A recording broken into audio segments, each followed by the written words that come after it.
를 마치고 이제 오늘 베드로 후서입니다. 당연히 베드로 후서도 사도 베드로가 기록한 것입니다.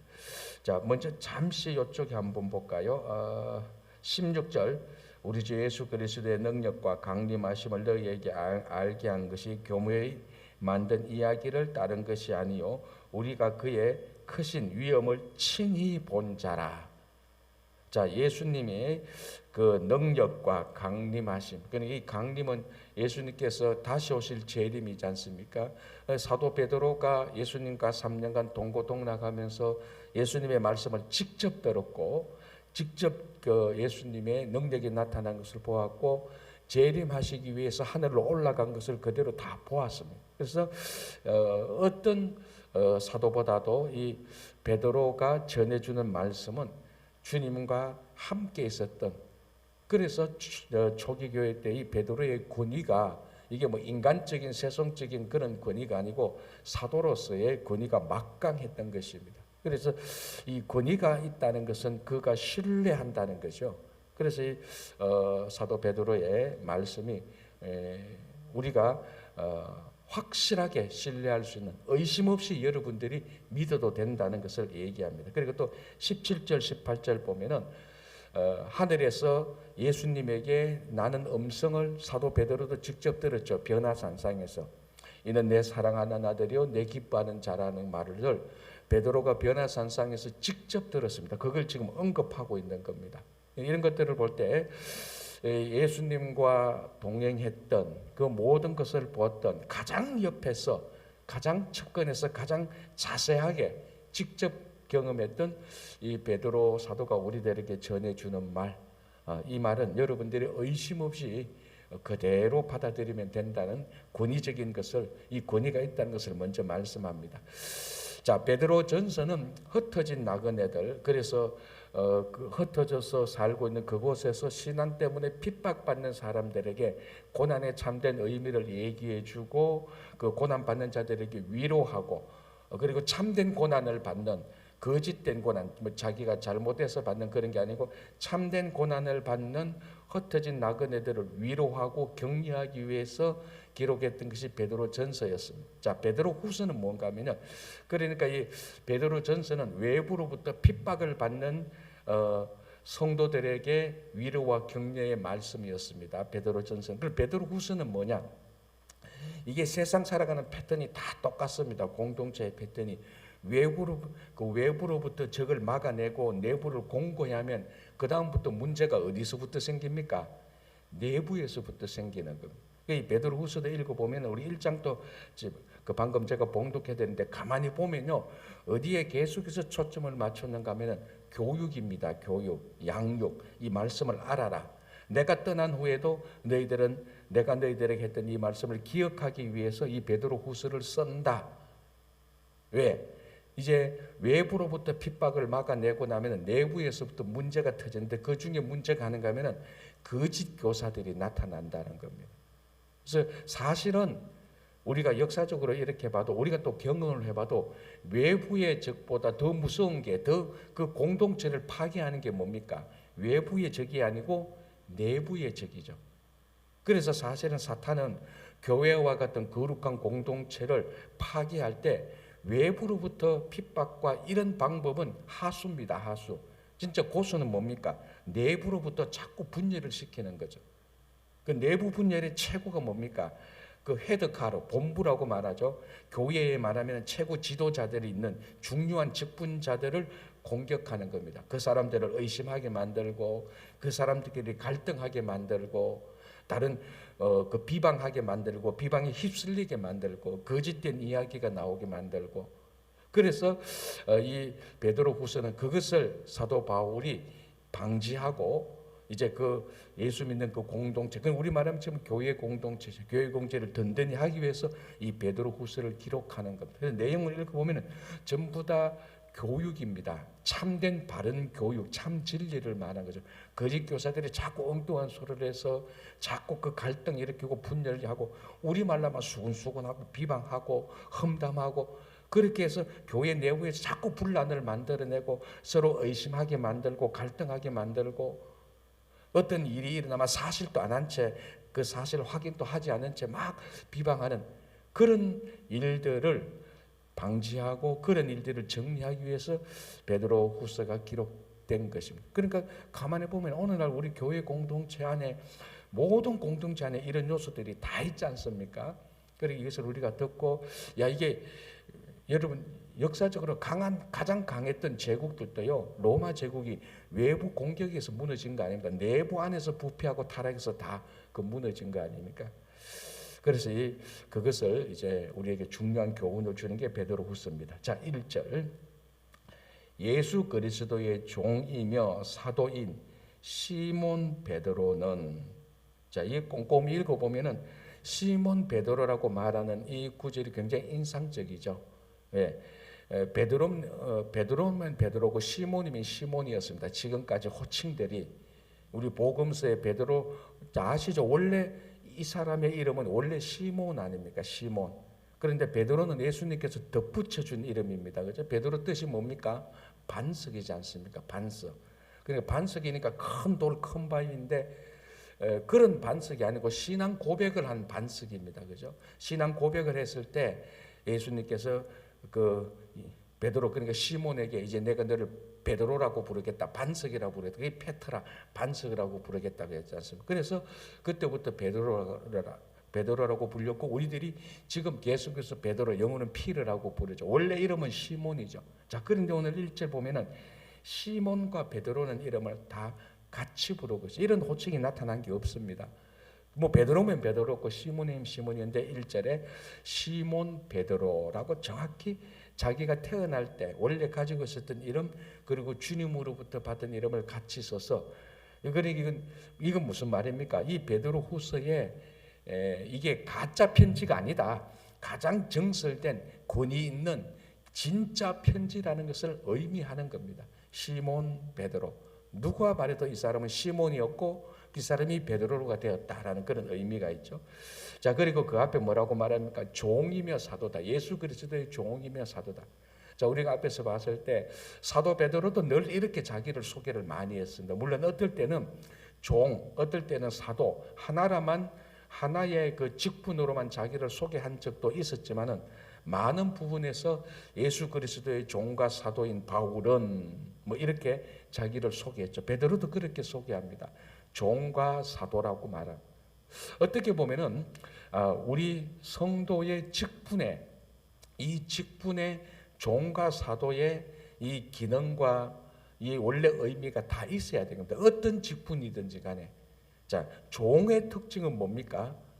종의 특징은 주인을 위해서 아낌없이 봉사하는 사람입니다. 아낌없이 수고하는 겁니다. 자기 뜻을 만족하고 자기 뜻을 이루기 위해서 수고하는 종은 아주 나쁜 종이에요. 아주 위험한 종이에요. 이런 종은 언제든지 반역을 일으킵니다. 진짜 종은 뭡니까? 주인을 위해서 주인의 뜻이 무엇인지 주인의 마음을 기쁘게 하기 위해서 수고하고 충성하는 겁니다.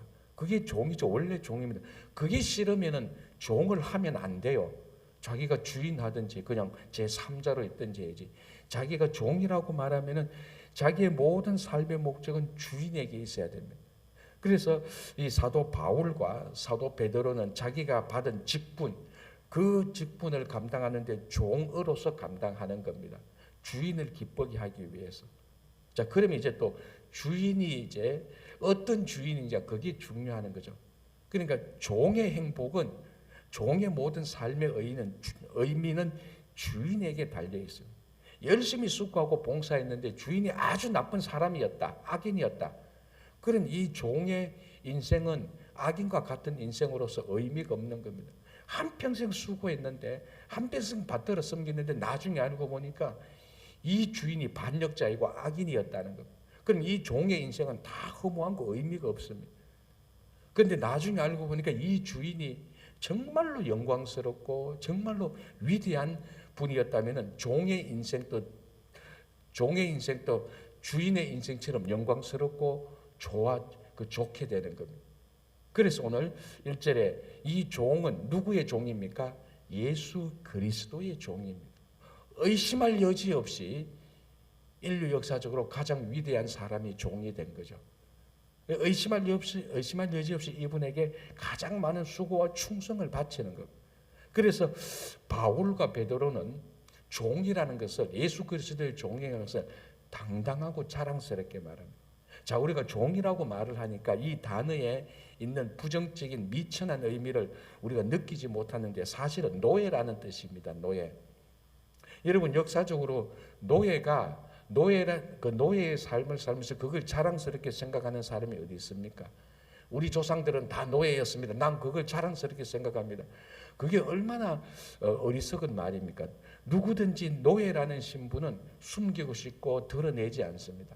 그런데 오늘 바울과 베드로는 편지를 쓸 때 자기가 노예였다라고 말을 하는 것. 이 노예였다라고 자랑스럽게 말할 수 있는 사람은 한 사람밖에 없습니다. 자기를 노예로 삼아줬던 그 주인이 영광스러운 사람이었을 때, 내가 평생 섬겼던 우리 주인이, 내가 뒤돌아볼 때, 종으로서 섬긴 주인이 뒤돌아볼 때 너무나 흠결 없이 완벽한 주인이었을 때 그 사람의 노예였던 것이 자랑스럽죠. 그렇지 않은 노예는 자랑스러운 노예가 없습니다. 그래서 바울과 베드로는 종인데 누구의 종이냐? 예수 그리스도의 노예다. 이렇게 자기 자신을 당당하게 자랑스럽게 말합니다.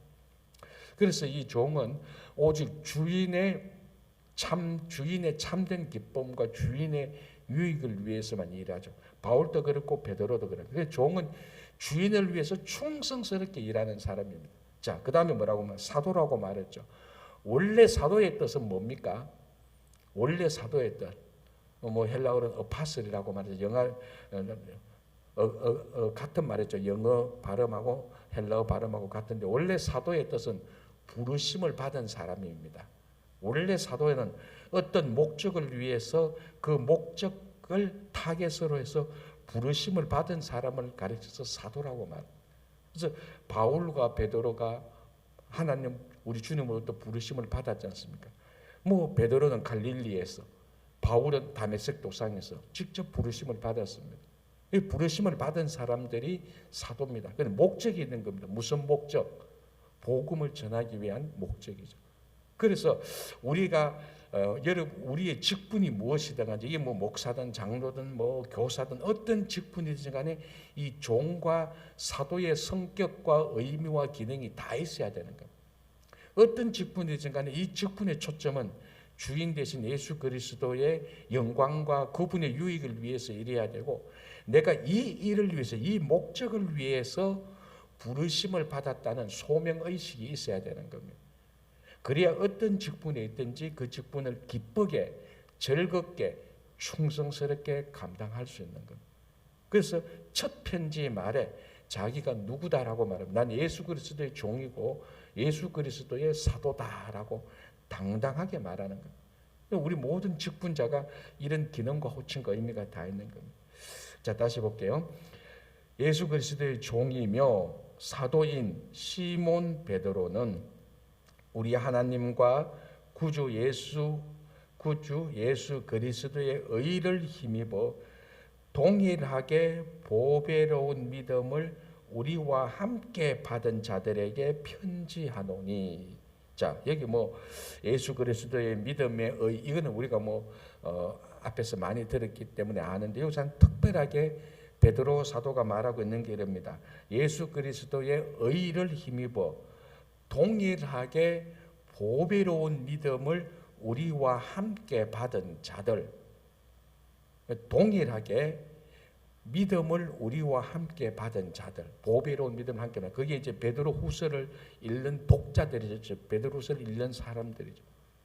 자, 여기서 바울은 우리가 이미 바울이 말한 것처럼 믿음으로 의롭게 되는 것 아닙니까? 베드로도 지금 같은 그런 어떤 그 생각과 믿음, 그 고백이 있는 겁니다. 그러나 그게 지금 초점이 아니고, 초점은 뭔가 하면은 예수 그리스도를 믿어서 의롭게 된다. 이게 지금 초점이 아니고, 그건 당연한 사실이고, 이 사실 가운데 예수 그리스도를 믿는 믿음이 사도 베드로, 시몬 베드로와 이 베드로가 말하고 있는 그 독자들, 이 편지를 읽는 사람들의 믿음이 동일한 믿음이라는 겁니다.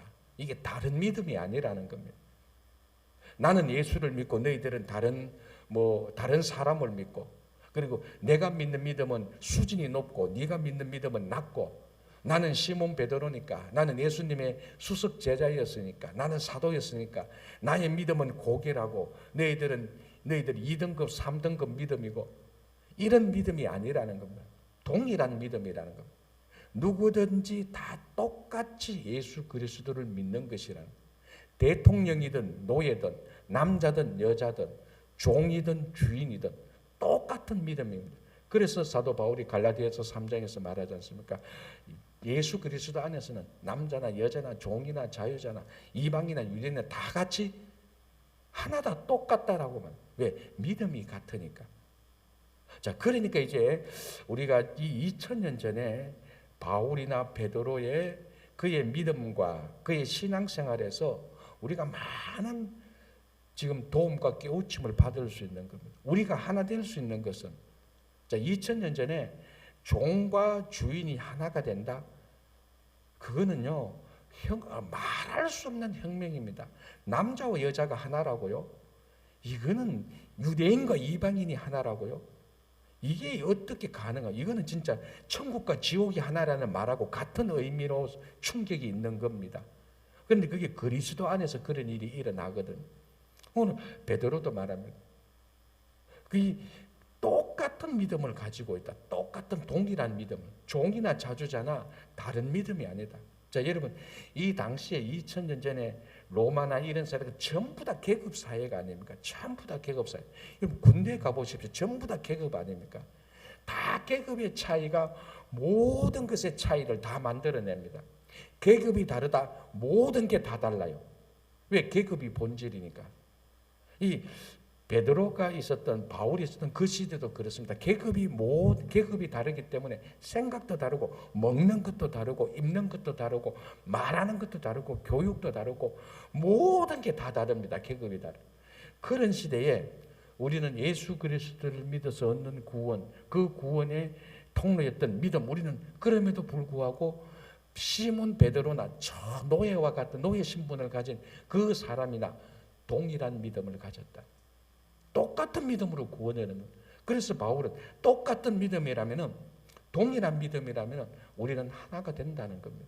그게 차별이 없다. 그러니까 어떻게 사는가 하면은 믿음으로 사는 사람들은 그런 생각을 하게 되어 있습니다. 우리의 본질이 계급이 아니고, 우리의 본질이 돈이 아니고, 우리의 본질이 물질이 아니고, 우리의 본질이 사람들한테 인기 얻는 것이 아니기 때문에, 믿음이 본질이기 때문에 믿음으로 사는 사람은, 똑같은 믿음을 가진 사람은 똑같이 보는 겁니다. 평등하게 보는 겁니다. 그러니까 그게 2000년 전에 그렇게 말하고 그렇게 선포한 어떤 종교나 어떤 사람이 없었어요. 예수 그리스도 외에는 없었어요. 그러니까 처음 복음을 듣던 사람들은, 처음 복음을 듣던 그 종이나 이방인이나 여자들에게는 가슴이 뛰는 겁니다. 이거 진짜 새로운 인생이 있구나. 지금 우리가 30년, 40년, 60년, 70년 살았던, 계급으로서 다 살았던 모든 것이 계급이 중심이었는데, 베드로가 전하는 복음, 바울이 전하는 복음을 들어보니까 계급으로 사는 게 아니고 원래 사람은 예수 그리스도를 믿는 믿음으로 구원받은 사람으로 사는구나. 자기 삶의 본질이 바뀌는 겁니다. 그래서 우리는 믿음으로 사는 사람들 아닙니다.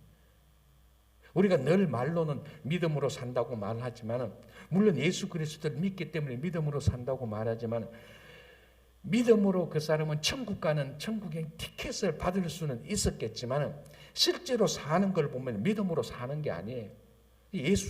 그러니까 이거하고 똑같습니다. 천국 가는 티켓은 받아놓고, 그 티켓을 받아놓고, 티켓은 그냥 호주머니에 뒷도주머니에 넣고 잊어버리고, 사는 건 그냥 세상하고 똑같이 사는 거예요.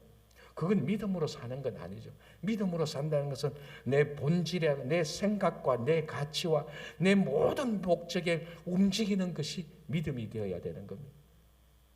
그래서 베드로는 이 동일한 믿음을 가졌다. 그 안에는 너나 우리나 그리스도 안에서 하나가 된다는 그런 사실이 전제되어 있는 겁니다. 그래서 그 믿음을 보배로운 믿음이라고 말합니다. 다시 볼게요. 예수 그리스도의 의를 힘입어 동일하게 보배로운 믿음을 우리와 함께 받은 자들에게 편지하노니. 여기에는 나는 높고 나는 시몬 베드로고 너희들은 낮고, 그러니까 높은 사람이 말하는 이 말을 들어라, 그런 게 아니라는 것. 똑같은 믿음을 가진 사람들인데 너희들이 흔들리고 있구나. 거짓 교사들이 우리를 파괴하려고 하는구나. 수군수군 되는구나. 험담하는구나. 이거 흔들리게 돼서는 안 된다라고 편지를 하는데, 높은 사람이 편지를 하는 게 아니고 그래도 예수님과 같이 있었고 예수님과 동고동락을 했고 복음을 먼저 들었던 이 베드로가 편지를 하는 것. 자, 2절 볼게요. 하나님과 우리 주 예수를 암으로 아는 것으로 은혜와 평강이 너희에게 더욱 많을지어다. 3절 그의 신기한 능력으로 생명과 경건에 속한 모든 것을 우리에게 주셨으니 이는 자기의 영광과 덕으로서 우리를 부르신 이를 암으로 아는 것으로 말미암으니라. 자, 2절 3절에 예수 그리스도를 아는 것으로 더욱 많은 은혜와 평강이 너희에게 있기를 바라는 것. 자, 여기서는 아는 것하고 더욱 많은 것이 중요합니다. 자, 우리가 은혜와 평강을 누립니다. 그런데 이 은혜와 평강의 가치, 은혜와 평강의 의미, 이 은혜와 평강의 지금 내게 주는 말할 수 없는 위로와 힘의 기능, 이런 것을 알면은 더 많이 누릴 수가 있죠. 그렇지 않습니까? 우리가 늘 흔히 하듯이 박물관에 가면은 아는 만큼 보인다라는 말을 합니다.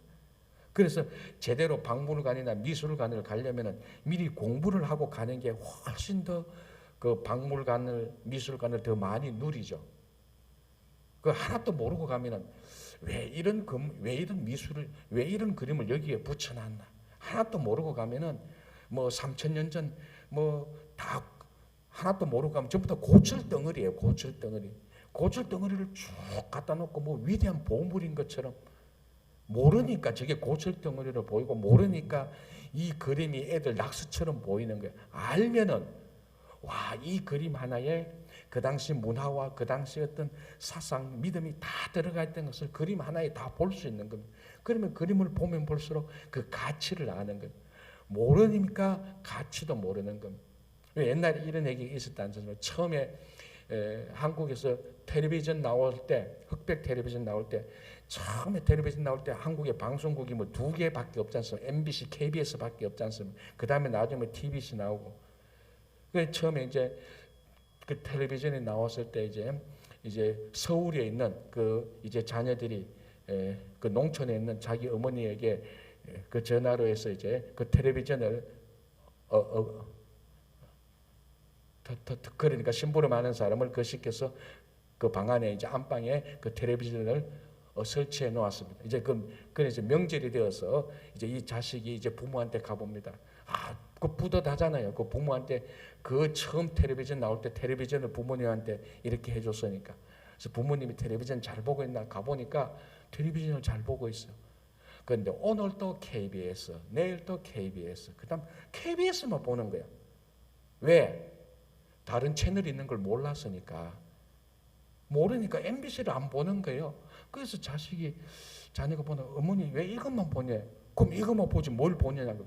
다른 것도 있어요. 채널을 돌려주니까 어이구야, 여기에도 재밌는 게 있네. 그래. 텔레비전을 모르니까 그 기능을 다 누리지 못하는 거예요. 똑같이 사도 베드로는 말합니다. 너희가 예수 그리스도를 잘 알면은 너희에게 은혜와 평강이 더 많다라고 말합니다. 더 많다. 그걸 누리는 겁니다. 그래서 성경을 읽고 성경을 공부하는 게 중요한 거예요. 하나님 말씀을 배우고 익히는 게 중요한 거예요. 그래서 지금 우리 교회에서 이제 내년에 좀 더 우리가 많이 보강해야 될 것은 이 성경 공부를 하고 양육하는 이런 것들이 좀 더 보강해야 될 그런 필요성을 제가 보고 있습니다. 그래서 여러분들 앞으로도 뭐 올해는 이제 다 지나갔고 내년에 우리가 좀 리더들을 세우고 공부를 할 그런 이제 공고가 나오면 여러분들 많이 좀 참여해 주시기 바랍니다. 모르면요 10개 누릴 걸 한 개, 2개밖에 못 누려요. 알면은 그걸 다 누립니다. 그러니까 우리가 누리는 거 지금 뭐 세상을 누리자 그거 아니잖아요. 베드로가 말했던 주님의 은혜와 평강을 더욱 많이 누리자. 어떻게? 예수 그리스도를 아는 것으로. 하나님을 알고 예수 그리스도를 알고 성령을 알면은 야, 이것이 성령의 인도하심이구나. 이게 성령의 능력이구나 것을 알면은 훨씬 더 많은 은혜와 평강을 누릴 수 있는 겁니다. 자, 그리고 똑같은 것으로 3절 마지막 3절 마지막 부분에 이를 암으로 이를 아는 것으로 말미암다. 뭐냐? 3절 첫 부분에 신기한 능력으로 생명과 경건에 속한 모든 것을 우리에게 주셨다. 자, 신기한 능력. 자, 이게 정확히 지금 신기한 능력이 무엇인가 베드로는 설명은 하지 않습니다만은 우리가 바울과 베드로의 편지 복음서를 통해서 충분히 알 수 있죠. 우리에게 주신 가장 신기한 능력은 구원의 능력입니다. 우리가 뭐 로또를 사서 당첨시키는 능력이 있거나 슈퍼맨처럼 하늘 능력이 있거나 그런 능력이 아니고 그 다음에 뭡니까? 생명과 경건에 말합니다. 우리의 영원한 생명과 그 생명에 기초하여서 경건 거룩하게 사는 삶을 우리들에게 주신 능력은 구원입니다. 우리에게 구원이 없는데 구원받지 않았는데 무슨 영원한 생명이 있고 구원받지 않는 성도가 무슨 경건 거룩한 삶을 살겠습니까? 그 기초가 뭡니까? 구원이죠. 신기한 능력. 신기하다니까 우리가 야 이거 참 이상하네 그런 게 아니고 신비한이라고 보는 게 훨씬 더 낫습니다. 만약에 저한테 번역을 시켰다면 저는 그의 신비한으로 바꾸고 싶어요. 신기하다는 것은 좀 재롱을 부리는 것 같잖아요. 신기한 것은 그런 신비로운 그런 깊은 우리가 인간의 지식으로 다 알 수 없는 정말 신비한 우리의 능력을 뛰어넘는 그런 능력. 자, 그것도 우리가 더 많이 아는 것으로 그 능력이 우리에게 있다는 것을 누릴 수 있다는 겁니다. 자, 우리 다 구원받은 사람입니다. 그죠? 근데 어제 여러분 하루 종일 살아가면서 내가 구원받았으니까 이런 소리 좀 듣고 좀 힘들어도 그렇지 내가 구원받았지 뭐 구원받은 것만 해도 뭐 충분하지 그렇게 생각하면서 어제 하루의 어려움을 극복한 적이 있다면 참 좋은 성도죠. 그런데 왜 우리는 그렇게 못하느냐? 구원받은 걸 자꾸 깜빡깜빡 잊어버려요. 기억을 안 해내요. 그렇다고 해서 뭐 구원받은 것이 취소되는 것은 아닙니다만 내가 구원받은 사실을 계속해서 기억해내고 잊지 않는 것은 그 구원을 계속해서 누릴 수 있는 혜택이 있습니다. 잊어버렸다고 해서 우리가 뭐 천국 가는데 방해받는 건 아니에요. 그러나 구원받은 사실을 계속해서 아는 것은 내가 어제도 오늘도 구원의 삶을 살아갈 수 있는 겁니다. 그래서 좀 억울한 일이 있고 고난이 와도 구원받은 이 사실로 그런 것들을 다 극복해 나갈 수 있는 것이죠.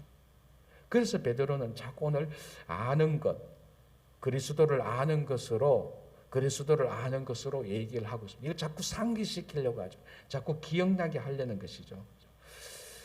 자, 4절 볼게요.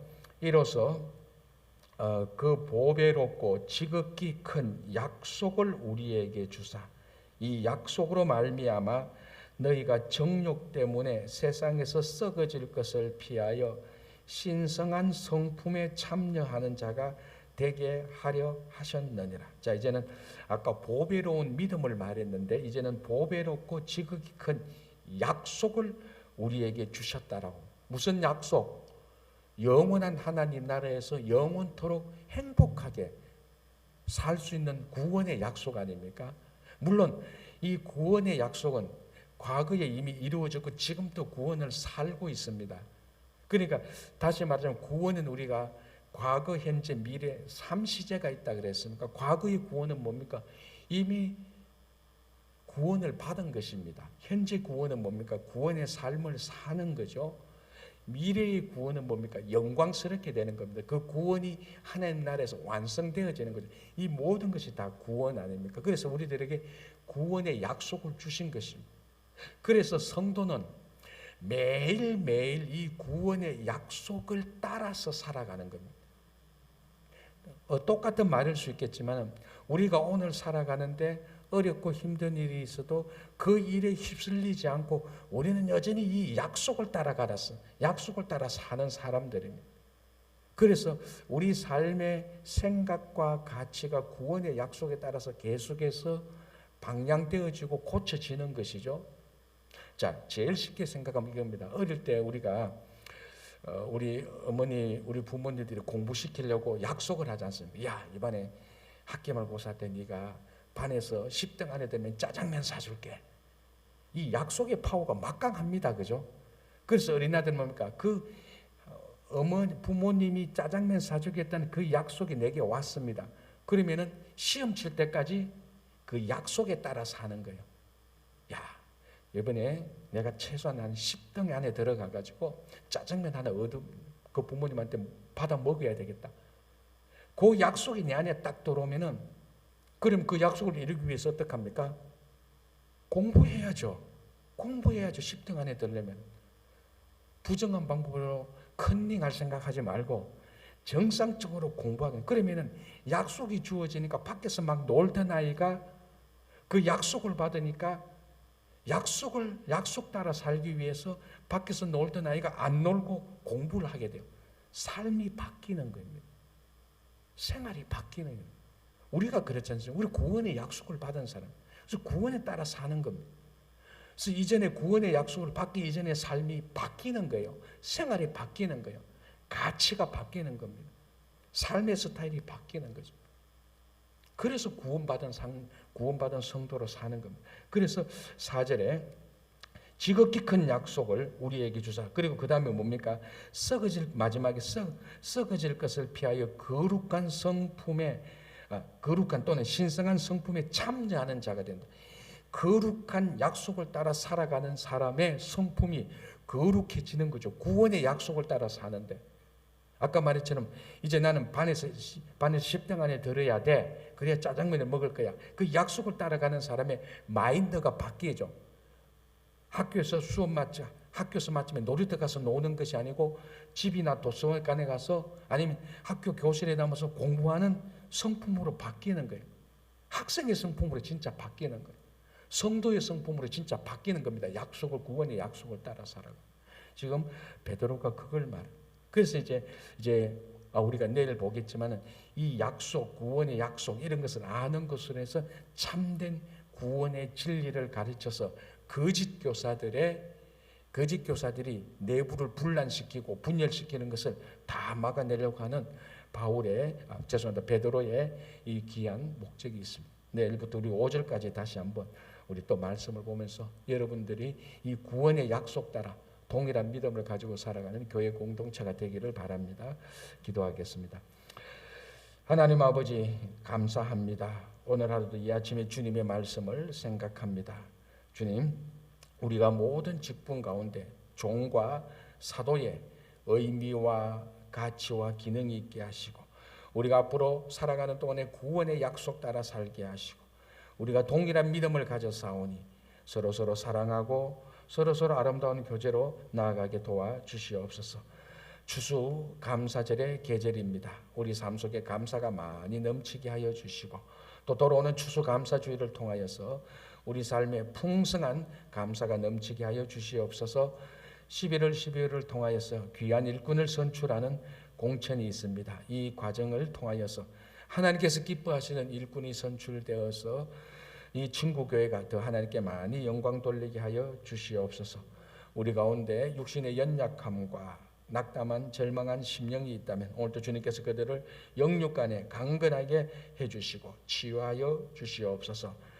전 세계적으로 전쟁과 분쟁과 기후재앙으로 고통과 억압과 탄압 속에 있는 우리 형제자매들, 주님께서 그들과 함께하여 주시고 평화가 정착되게 하시고 피해가 속히 복구되게 하여 주시옵소서.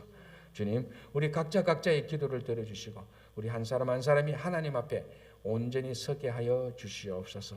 오늘도 우리 모든 성도님들의 가정과 일터 위에 함께할 것을 믿으며 예수님 이름으로 기도합니다. 아멘. 자, 이렇게